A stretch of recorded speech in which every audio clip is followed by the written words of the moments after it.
Que a paz do Senhor esteja sobre sua vida. É com reverência e alegria que damos sequência ao nosso estudo do livro do profeta Jeremias.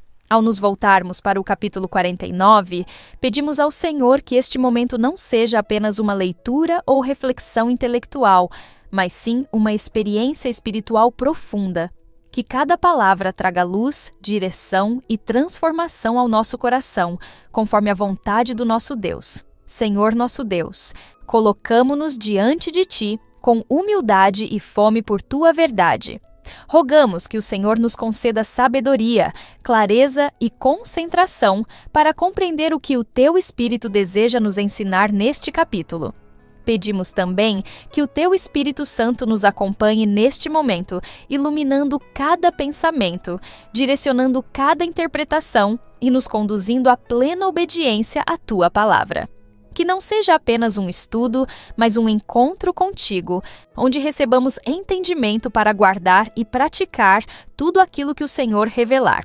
Em nome de Jesus Cristo, nós te pedimos e agradecemos. Amém. Agora, convido você a acompanhar comigo a leitura do capítulo 49 do livro do profeta Jeremias, contra os filhos de Amon. Assim diz o Senhor: Acaso não tem filhos Israel, nem tem herdeiros? Por que, pois, herdou Malcã a Gade, e o seu povo habitou nas suas cidades?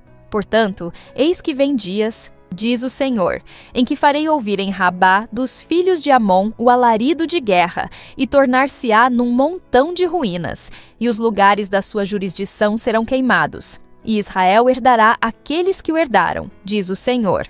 Uiva, ó Hesbom, porque é destruída. Ai, clamai, ó filhas de Rabá, cingi-vos de panos de saco, lamentai e dai voltas pelos valados, porque Malcã irá em cativeiro, e os seus sacerdotes e os seus príncipes juntamente. Por que te glorias nos vales, teus luxuriantes vales, ó filha rebelde, que confias nos teus tesouros, dizendo: Quem virá contra mim? Eis que eu trarei temor sobre ti, diz o Senhor Jeová dos exércitos, de todos os que estão ao redor de ti. E sereis lançados fora, cada um em frente, e ninguém recolherá o desgarrado. Mas depois disto, farei voltar os cativos dos filhos de Amon, diz o Senhor, contra Edom. Assim diz o Senhor dos exércitos. Acaso não há mais sabedoria em Temã? Já pereceu o conselho dos sábios? Corrompeu-se a sua sabedoria? Fugi, voltai e habitai em profundezas, ó moradores de Dedã. Porque eu trouxe sobre ele a ruína de Esaú, no tempo em que o visitei. Se vindimadores viessem a ti, não deixariam alguns rabiscos? Se ladrões de noite, não te danificariam quanto julgassem suficiente? Mas eu despi a Esaú, descobri os seus esconderijos, e não se poderá esconder. É destruída a sua descendência, como também seus irmãos e seus vizinhos, e ele já não existe. Deixa os teus órfãos, eu os guardarei em vida, e as tuas viúvas confiarão em mim. Porque assim diz o Senhor: Eis que aqueles que não estavam condenados a beber o copo totalmente o beberão, e tu ficarias inteiramente impune? Não ficarás impune, mas, certamente, o beberás.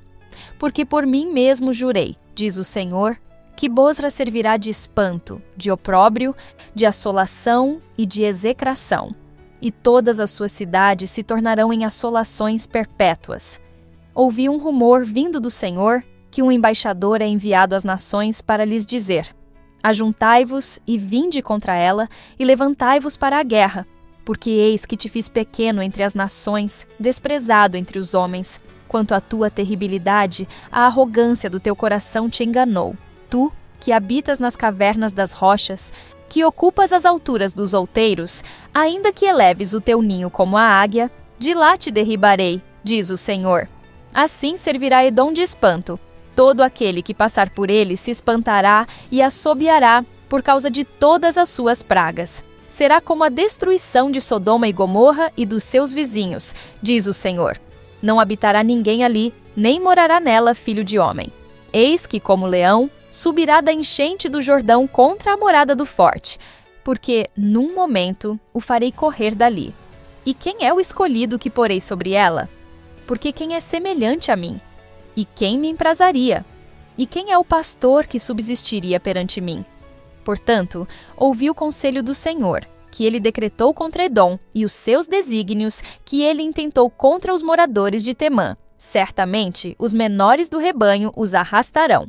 Certamente assolará as suas moradas sobre eles.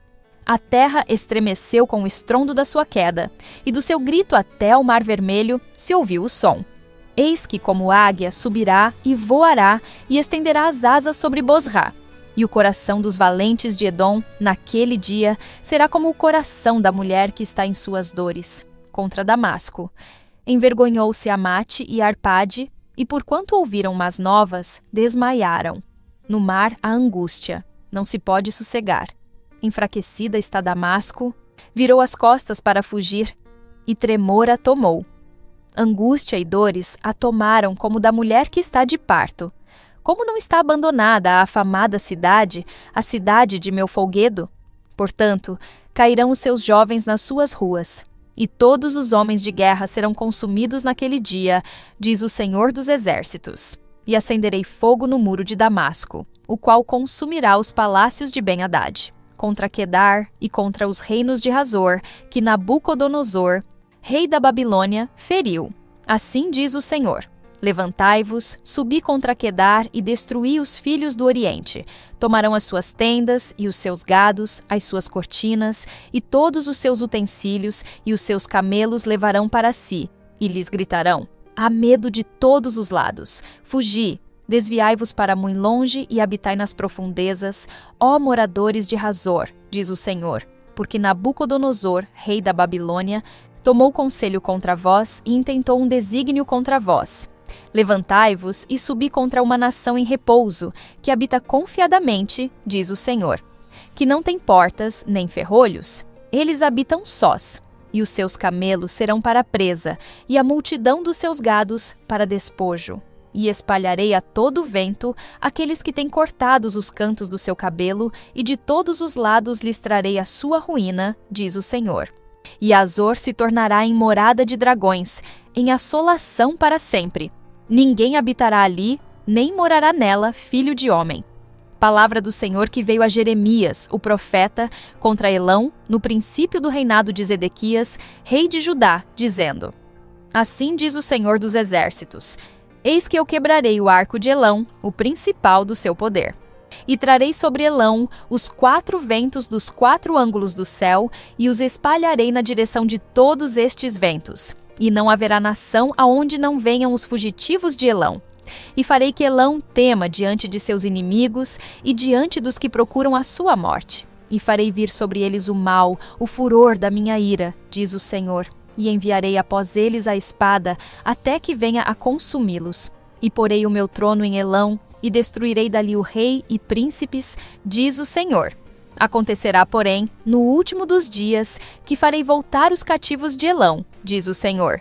O capítulo 49 do livro do profeta Jeremias apresenta uma série de juízos proferidos contra diversas nações vizinhas de Israel, começando pelos filhos de Amon. Logo no início, o Senhor questiona: acaso Israel não tem filhos? Não tem herdeiro? Essa pergunta retórica introduz a denúncia contra Rabá, a principal cidade amonita que ocupava os territórios de Israel após a sua deportação. Deus revela que a posse dessas terras não será permanente, pois Ele mesmo intervirá em justiça, restaurando o que pertence ao seu povo. Essa primeira declaração nos mostra que, mesmo quando parece que o povo de Deus está vencido ou sem herança, o Senhor continua sendo o dono da terra e o protetor de sua promessa. O aparente abandono de Israel é apenas temporário diante dos olhos eternos de Deus. A profecia segue com a descrição do som do alarido de guerra que viria sobre Rabá, o que causaria desolação e ruína. A cidade perderia sua glória e suas filhas seriam queimadas a fogo. Isso representa não apenas o castigo físico, mas também a completa humilhação de um povo que se exaltou às custas da queda de Israel.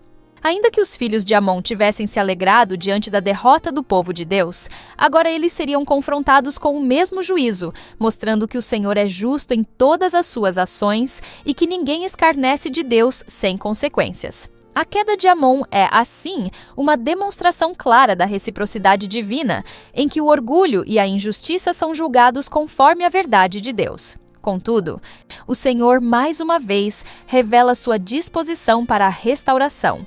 Após anunciar a destruição, ele afirma: "Mas depois disso farei voltar os cativos dos filhos de Amon."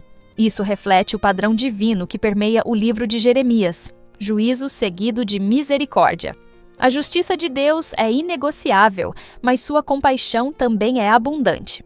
Essa promessa de restauração nos leva a reconhecer que Deus trata com as nações com o mesmo equilíbrio com que trata Israel: disciplina e oportunidade de arrependimento. Mesmo um povo estrangeiro como Amon é alvo da graça futura de Deus, caso se volte para ele.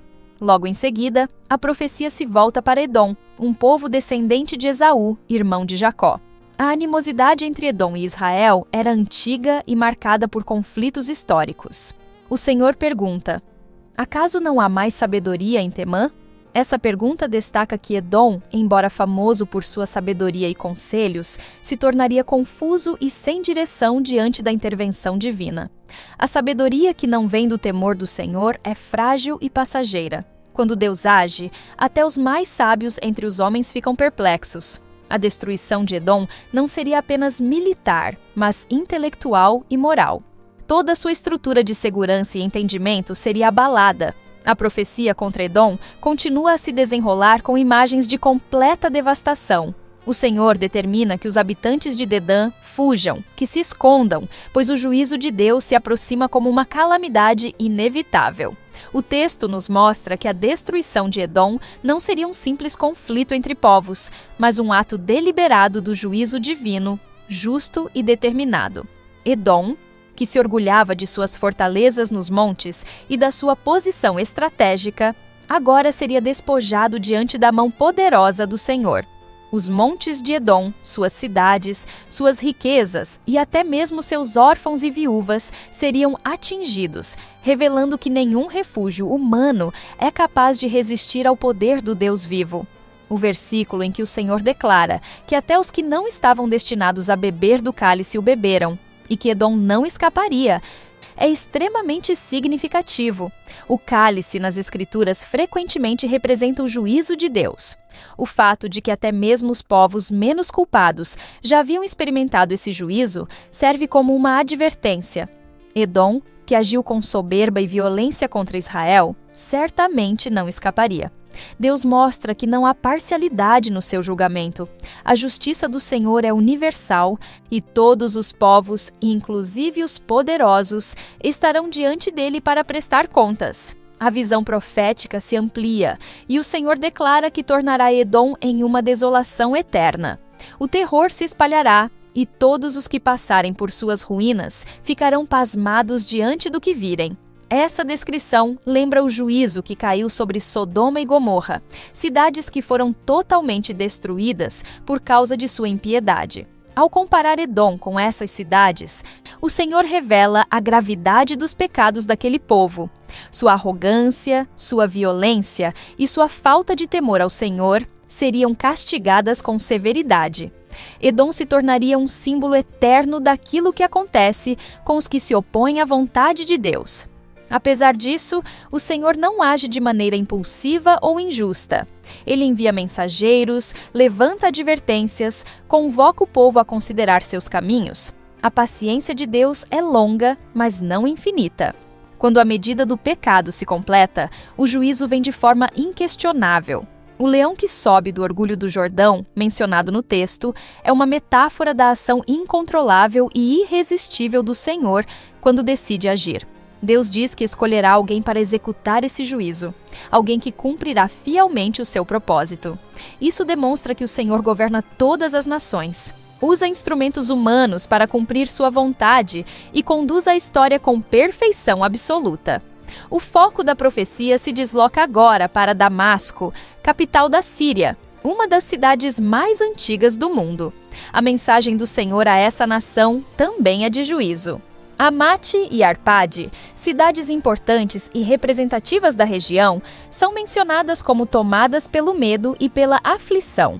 O texto descreve uma inquietação profunda, como se estivessem imersas em más notícias, sem possibilidade de consolo ou alívio. Essa imagem evidencia o impacto do juízo divino sobre nações que, até então, pareciam firmes e bem estabelecidas. O terror de Damasco não é causado por um simples inimigo, mas pela ação soberana de Deus, que abala até os fundamentos mais sólidos de uma civilização. A descrição de Damasco como uma cidade frágil e tremulante, onde os jovens guerreiros sucumbem e o povo foge em pânico, mostra que diante da presença do Altíssimo não há força humana que resista. Aqueles que confiavam em suas armas, muros e estratégias se veem agora derrotados pelo poder do Senhor. O coração da cidade é tomado pelo pavor. O fogo consome suas fortalezas e os gritos de angústia ecoam pelas ruas outrora cheias de orgulho. Essa cena trágica serve de advertência não apenas à Síria antiga, mas a toda nação que rejeita o domínio de Deus e se exalta acima da sua vontade. Em seguida, a palavra do Senhor se volta para Quedar e Hazor, povos nômades e habitantes das regiões desérticas. Apesar de sua vida simples e isolamento geográfico, nem mesmo eles escapariam do alcance do juízo divino. Os guerreiros de Nabucodonosor seriam instrumentos nas mãos do Senhor para atacar essas nações, apoderando-se de suas tendas, rebanhos, cortinas e vasos. O texto reforça a verdade de que o Senhor reina sobre todos os povos, sejam eles grandes impérios ou pequenos agrupamentos tribais. A soberania de Deus não é limitada por fronteiras, riqueza ou posição política. Ele conhece todos os caminhos da humanidade e intervém com precisão onde for necessário. Hazor, que habitava em segurança, é especialmente confrontado. O povo que dizia em seu coração: "Ninguém nos verá, ninguém nos atacará", agora é exposto à vulnerabilidade diante da vontade divina. O conforto e a falsa sensação de segurança são removidos pela justiça do Senhor. A ordem é clara: fugir, ir embora, buscar refúgio, pois a destruição se aproxima. Isso nos mostra que confiar na estabilidade terrena é uma ilusão. Somente o Senhor é refúgio verdadeiro e segurança eterna. Quando o povo despreza essa verdade, a consequência é a perda total do que parecia inabalável. A profecia então se volta para Elão, uma nação situada a leste da Babilônia, reconhecida por sua força militar e por seus valentes arqueiros. O Senhor declara que, no início do reinado de Zedequias, rei de Judá, uma palavra específica lhe foi dirigida contra Elão. Isso mostra que Deus não apenas acompanha os acontecimentos das nações, mas que ele fala no tempo oportuno, com precisão e soberania. A intervenção contra Elão seria direta. O Senhor quebraria o arco do seu poder, símbolo da força bélica e do orgulho nacional. Deus derrubaria aquilo em que Elão mais confiava, seu poder militar, e traria confusão sobre o seu povo. O texto segue dizendo que o Senhor espalharia os elamitas pelos 4 ventos, dispersando-os por todas as nações. Não haveria lugar onde os exilados de Elão não estivessem. Essa dispersão não era apenas uma punição física, mas também cultural e espiritual. A identidade nacional de Elão seria fragmentada, seu domínio desfeito, e a segurança de seu território perderia o significado. O trono do juízo do Senhor seria estabelecido em Elão, ou seja, a própria presença de Deus traria ordem, disciplina e julgamento naquele povo. Isso demonstra mais uma vez que o Senhor não está apenas preocupado com Israel, mas governa sobre toda a terra, exercendo justiça sobre cada povo. No entanto, assim como foi anunciado anteriormente a respeito de Amon e outras nações, Deus também declara: "Nos últimos dias farei voltar os cativos de Elão." Aqui vemos novamente a expressão do equilíbrio divino entre juízo e misericórdia. O propósito de Deus não é apenas punir, mas corrigir, restaurar e trazer as nações ao reconhecimento de sua soberania. Elão, mesmo sendo uma nação estrangeira e distante de Israel em cultura e religião, é alvo da graça futura do Senhor. Isso aponta para o plano de redenção universal de Deus, que alcança todos os povos que se voltam a Ele com arrependimento e humildade. Essa promessa de restauração revela a profundidade da misericórdia divina. Mesmo aqueles que foram dispersos, humilhados e julgados, ainda têm a oportunidade de ver os propósitos de Deus sendo cumpridos em suas vidas e em suas gerações futuras. Deus não se esquece dos que disciplina, e sua aliança com a humanidade é sempre marcada por oportunidades de recomeço. Assim como Elão enfrentaria o peso da justiça, também experimentaria a abundância da graça no tempo determinado pelo Senhor. Isso reforça a mensagem profética de Jeremias. O juízo de Deus é real, mas nunca desprovido de esperança. Ao concluir as palavras proféticas dirigidas a Elão, o Espírito do Senhor nos convida a considerar com temor e reverência a abrangência do seu governo sobre toda a terra. Jeremias, ao longo desse capítulo, não fala apenas de Israel e Judá, mas transmite mensagens do Altíssimo a diversas nações, cada uma com sua história, seus deuses, suas fortificações e sua confiança própria. O que une todas elas, porém, é a soberania de Deus. Nenhuma está fora de seu alcance, nenhuma permanece de pé quando ele se levanta em juízo, e nenhuma está tão distante que não possa ser alcançada por sua misericórdia. O Senhor é o Deus de toda a terra, aquele que pesa os corações, julga com justiça e restaura com compaixão. Cada nação mencionada em Jeremias 49, de Amon a Elão, é confrontada com a realidade de que suas decisões, orgulhos, pecados e omissões não passam despercebidos diante de Deus. Mesmo povos que não faziam parte da aliança com Israel são tratados com responsabilidade moral e espiritual. Isso nos revela que todos os povos são, em última instância, responsáveis diante do Senhor da história. Ninguém está isento do chamado divino à justiça, e nenhum povo será deixado sem testemunho.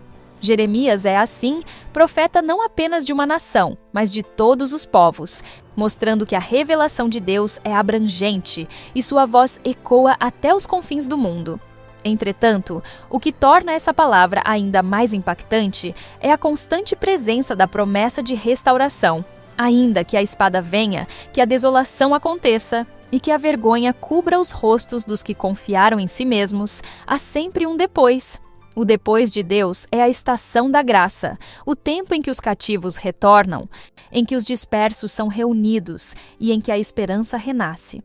Esse padrão, juízo e restauração, é uma marca indelével do agir de Deus na história. Ele não destrói por prazer, mas corrige para redimir.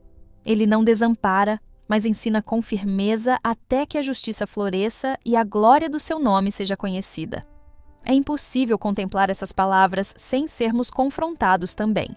Somos desafiados a reconhecer que o orgulho e a confiança nas estruturas humanas são ilusões passageiras. Nenhum exército, nenhuma muralha, nenhuma sabedoria terrena é capaz de suportar o peso da mão do Senhor quando ele decide agir. Contudo, ao mesmo tempo, somos convidados a encontrar consolo na certeza de que, mesmo após o quebrantamento, há uma promessa de restauração.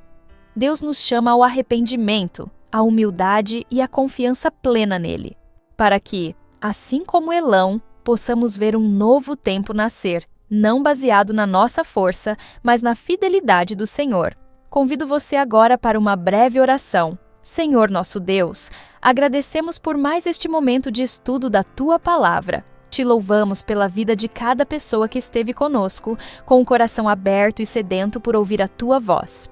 Pedimos humildemente que o Teu Espírito Santo continue a nos ensinar, nos dando sabedoria para compreender, guardar e praticar os Teus ensinamentos. Que não apenas palavras humanas nos alcancem, mas que o Teu Espírito nos transforme e nos conduza em toda a verdade. Em nome de Jesus Cristo, nosso Senhor e Salvador, oramos e agradecemos. Amém. Agradecemos por sua presença neste canal de estudo, onde refletimos sobre o capítulo 49 do livro do profeta Jeremias. Prepare-se para nosso próximo estudo, que será o capítulo 50. Se esta mensagem tocou o seu coração, compartilhe-a com aqueles que precisam ouvir sobre o amor, a justiça e a soberania de Deus. Cada compartilhamento é uma semente lançada em solo fértil, e o Senhor, em sua infinita graça, abençoa aqueles que dedicam suas vidas a espalhar a verdade de sua palavra. Junte-se a nós nesta missão de alcançar mais vidas com a mensagem do Evangelho. Compartilhe este estudo com amigos, familiares e em suas redes sociais, permitindo que mais pessoas conheçam a fidelidade do Senhor e encontrem segurança em sua presença. Que o Senhor abençoe sua vida abundantemente, renove suas forças e o guie em cada passo do caminho. Amém.